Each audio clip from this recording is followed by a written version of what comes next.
God has to do something. I can imagine a day when God the Son turned to speak to the Father.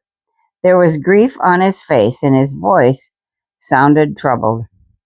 Father, you have noticed how the angels weep over the reports they bring back from earth.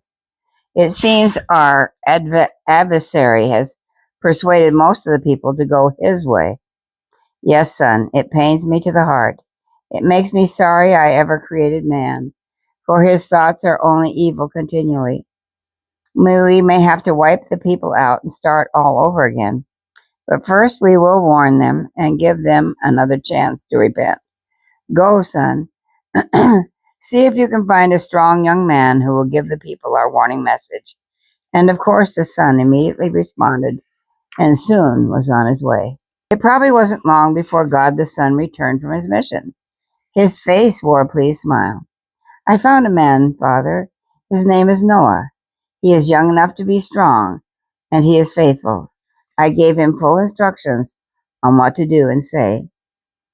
It must have been a bit hard for Noah to carry out part of the orders, for he knew people would make fun of him, and no one likes to be ridiculed, but he decided to bear up under anything for the sake of obeying God.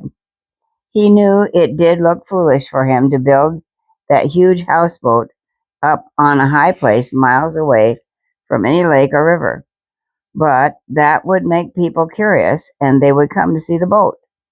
Then Noah would have a chance to tell them God's warning message about a flood coming to destroy the earth. And the people did come. The news spread around and they came from far and near. They listened to Noah's message and they gathered in groups to talk it over.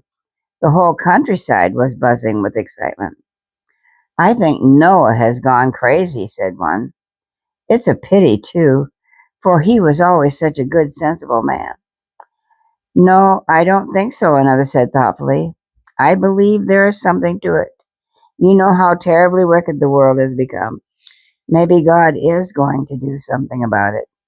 Anyway, I'm going to turn away from my sins and join Noah. And so it went. I'm sure that at first quite a number joined Noah. Of course, Satan couldn't take this lying down. He was bitterly angry. He called his followers together and raved and ranted. Just when we had things going our way and almost had the whole world in our hands, now this has to happen.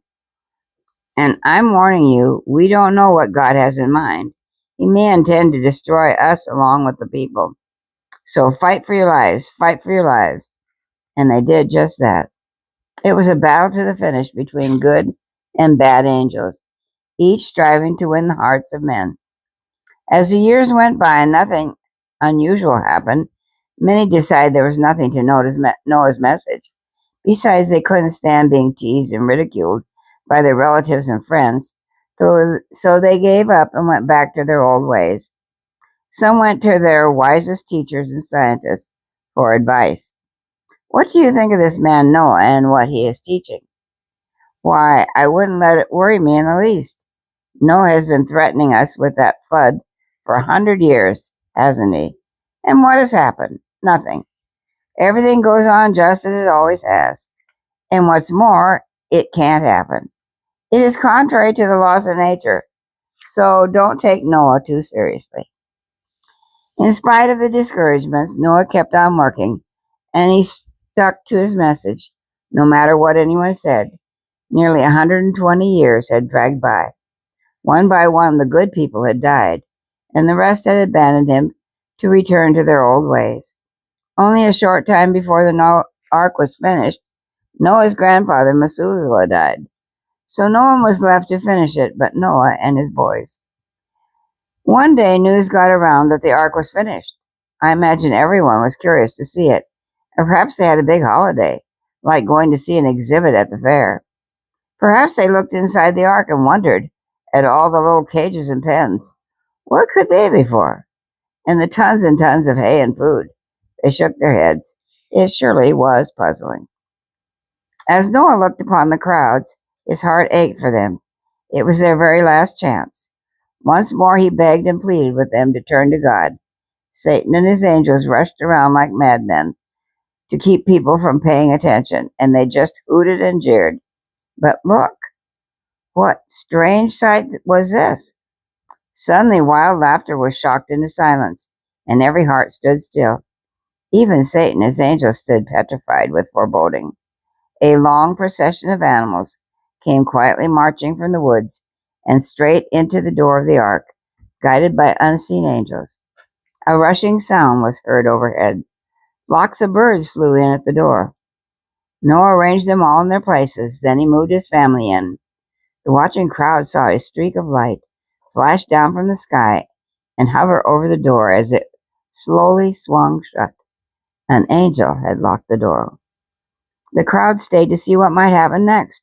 Days went by and nothing happened, so they began to make fun of Noah again. But on the 8th day, the storm broke. Lightning shattered their beautiful homes and idol temples. Thunder roared and black clouds clashed. Hurricanes tore up whole forests. Earthquakes split great fissures in the ground, and rivers of water shot into the air while rain poured down in torrents. People ran about wild with fright. Some pounded at the door of the ark and shrieked for help. Animals and people frantically climbed the highest hills and huddled together in terror until the waves washed over them. The storm was so fierce that even Satan feared for his life. He was torn with rage and fear, and he shouted loud curses at God. As the ark plunged and pitched with the fury of a storm, the animals inside cried out in terror. Noah and his family must have known fear, too, as they were helplessly tossed about on the great ocean. The ark would have been destroyed by the violent storm, but angel hands held it steady.